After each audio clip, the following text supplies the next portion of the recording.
so just sing with that joyful noise. Today, as you heard Scott say, we are beginning a new message series, and it's not just mine. Robin and I are doing this together. So he did it at 8:30, so I'm going to steal some of the stuff I heard him say, because it was good stuff, and we'll use it down here too. But he's also preaching at 11 o'clock up there today. And we're going to spend 3 weeks talking about how this crazy, complex, complicated life that we live in doesn't have to be that way.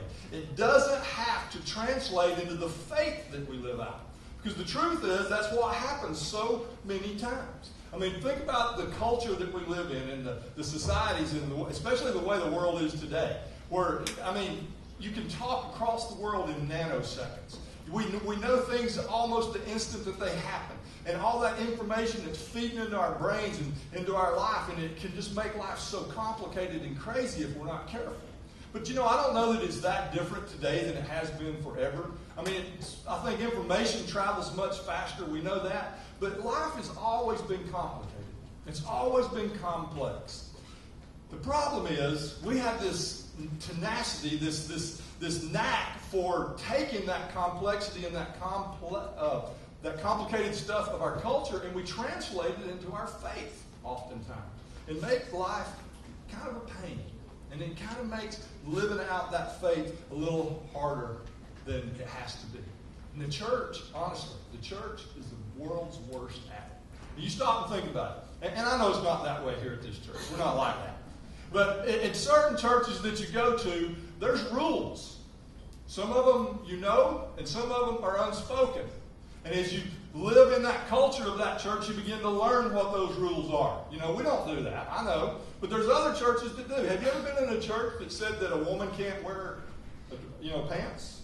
Been there? I've seen those. I saw a woman asked to leave a church one time because she was wearing pants. Well, I've seen churches where people say you have to dress a certain way. I dressed up today. I don't normally do this. I normally wear blue jeans, so everybody that feel comfortable, I figure if I'm dressing less than y'all, then y'all feel really good about yourself. So I believe in breaking the rules a little bit, but there are rules. Stop and think about it. I want you to consider for just a moment how a new person would feel who walks into the church maybe for the first time ever, and if we were to be worshiping with some of these traditional and wonderful creeds that we have, such as the Apostles' Creed.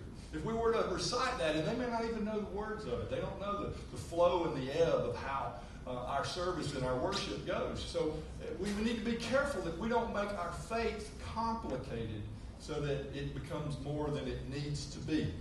And I don't believe churches do that on purpose. I mean, we're doing it for the best intent. We were trying our best to understand what it means to live this life according to the way God would have us do that, and to worship the way God would have us worship. So today we're going to start this new series on how we might simplify that and live out that faith more simply. Now let me say this up front. I'm going to give you a disclaimer. We're going to talk about how it can be very simple. But simple and easy don't always go hand in hand. Does that make sense? Because sometimes the simplest of things can be the hardest to do. So we're going to be challenged. I can guarantee you will be challenged over these next 3 weeks to live out this faith in a simple way. Let's start with a little background of how complicated our faith can be. It all kind of started like this. You've probably heard the story and you've probably read it, where this guy named Moses goes up on the mountain. Goes up there, God talks to him, gives him these things called 10 Commandments. Sound a whole lot like this. You shall have no other God before me. You shall make for yourself no idol. You shall not misuse the name of the Lord your God. Remember the Sabbath and keep it holy. Honor your mother and your father. Do not murder. Do not commit adultery. Do not steal. You shall not give false testimony. You shall not covet those things of your neighbor's house. 10 simple rules. Here's what happened. Moses and Aaron and the church council that they had turned those 10 simple rules into what we call the book of Leviticus. There's 613 laws to live by. What they discovered was that no one can live by those laws. It's impossible. We were tying people's hands, and that we couldn't live that out. Now, we're not Jewish. We don't live by 613 laws. We're not Hasidic Jews. We're living by that strict legalism. But still, we have these things, these rules in our life as well. and in our faith. So we're going to talk about how we can simplify those. Every faith denomination has done it, not just the Jews. The Catholics did the same way. When we became Christian, we created this church that became the Catholic Church before the Reformation, and they made things very complicated. Then we come along and have the Reformation, and we've made things very complicated. And then about the 18th century, something happened that was amazing, and it's part of who we are that we're going to talk about over these next 3 weeks. There's this guy named John Wesley. You ever heard of him? Yeah. John Wesley was an Anglican priest in England, and he looked around at his church, and he said, no, wait a minute. The vast majority of the masses, the population in our communities are not in the churches. Sound familiar? Did you know today only about 30% of the people in our whole community will be in a church anywhere? Because they think it's complicated. They think it's impossible to live the way we talk about living. So John Wesley said, we're going to make this simple. He said, I'm going to go out and I'm going to start preaching to the people in the coal mines where they're working. We're going to preach in the streets and to tell people about the love of Christ. He got his brother Charles, who was a gifted musician and a songwriter, and he began to write all these wonderful hymns. And some of you may not know this, but Charles Wesley began to put these words to these hymns to beer drinking songs. I mean, they were the first people that were relevant. I mean, you know, so these little drunks would come wandering out of the pubs, and they'd hear these music, and they'd be having a tent revival down the street, and they'd go down there, and next thing they know, they're meeting Jesus because they put these words to these beer drinking songs. Now, go back and study it. You think I'm making it up? I couldn't make that up. They did that. So they began to make this faith simple and relevant for the people that were there. John Wesley looked at the Christian faith, and he said, man, we've made this thing too complicated. He said, how do we make it more simple? So he began to talk about how do we live out the Christian life. They began to form these small groups of people. He called them societies. These were people that wanted to live for Jesus Christ. They wanted to not just be Christian, they wanted to be followers of Jesus.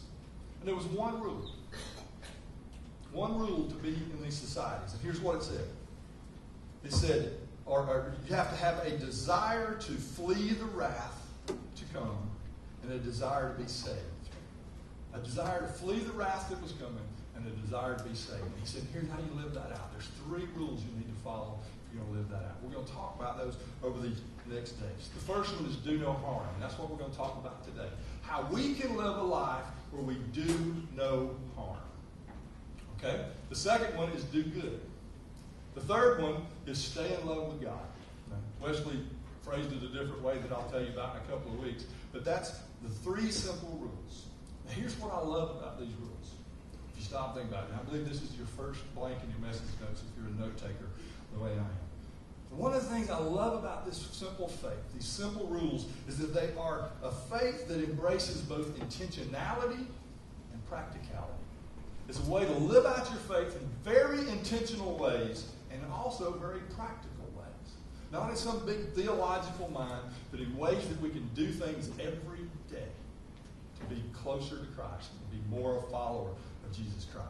So beginning today, and over these next 2 weeks, we're going to examine each of those rules one by one. Today is about do no harm. Sounds simple enough, right? Do no harm? I talked to all your kids earlier this morning. If you had kids that were below the 4th grade, I was telling them all about it. I told them I gave them the whole snapshot in one time and said, you're smarter than your parents. You can get this fast. We're not going to take 3 weeks to do it.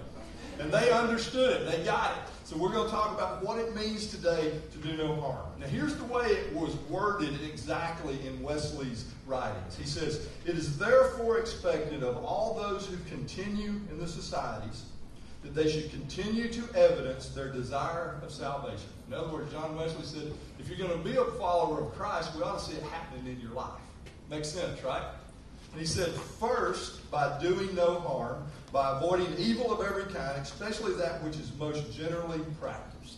And then he went on to list some of them. Here's some of them he talked about, or examples of evil. He said, taking the Lord's name in vain, sounds familiar, dishonoring the Sabbath, drunkenness, buying and selling slaves. Did you know that Methodism was the first denomination and the first religious movement that said that slavery was wrong? We were the first. Fighting and quarreling, revenging, suing one another, cheating, charging too much interest on loans, gossiping, borrowing money without the ability or the intent to repay.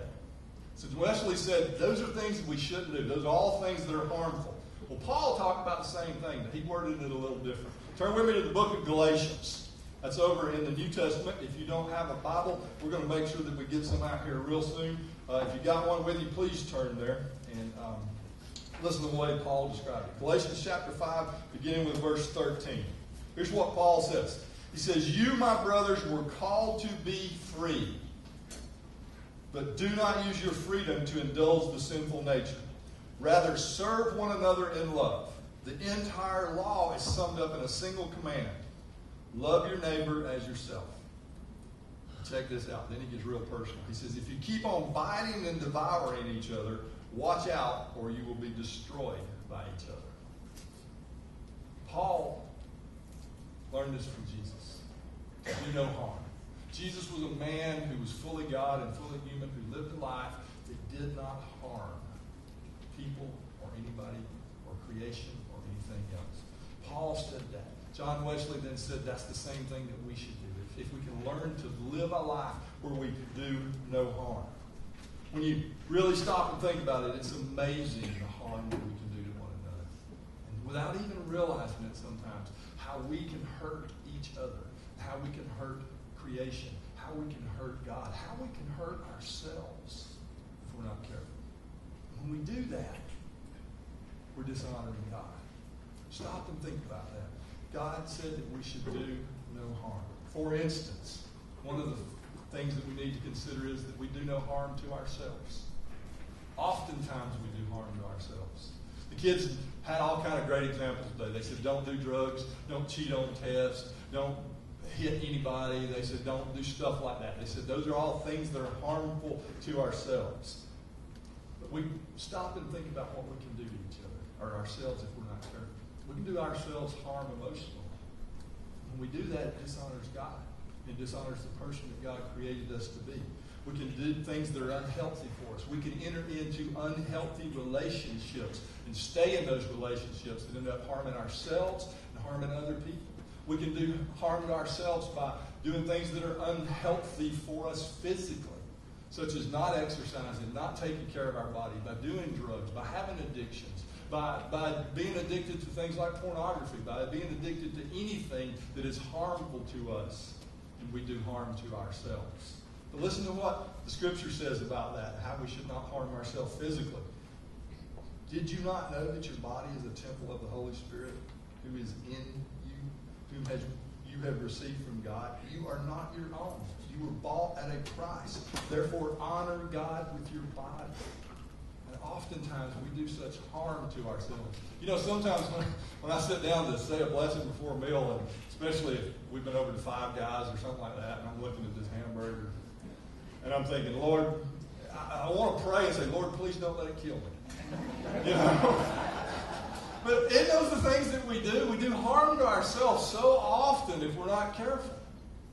Physically, emotionally, we also do harm to ourselves spiritually by not staying in love with God, by not coming together as a community of faith, by not spending time with God in prayer and worship and other things. And when we do that, we harm ourselves physically. Because you and I were spiritual beings who are having a reality experience, if you stop and think about that. God created us in His image. That's the very core of who we are. We're spiritual people. But so often we forget that. So often we harm our spirits so that we can't fully live that out. So you can do harm to yourself. There's also others that you can do harm to, and that's other people. And we talked about that with the kids today. They knew it, said don't be hitting people, don't do stuff like that. But stop and think about the way we do harm to other people. If we truly take this to heart, think of how it might change the world. It means instead of going to somebody and seeking revenge, that we go to them in love and accountability to say, we need to talk about some things. Instead of seeking retribution for someone or against someone, we would begin to seek true justice. Imagine if we said we were not going to do harm to anybody and we could come together to agree and we'd say we're not going to gossip anymore. We're not going to say things about other people that may or may not be true just because it sounds good to say.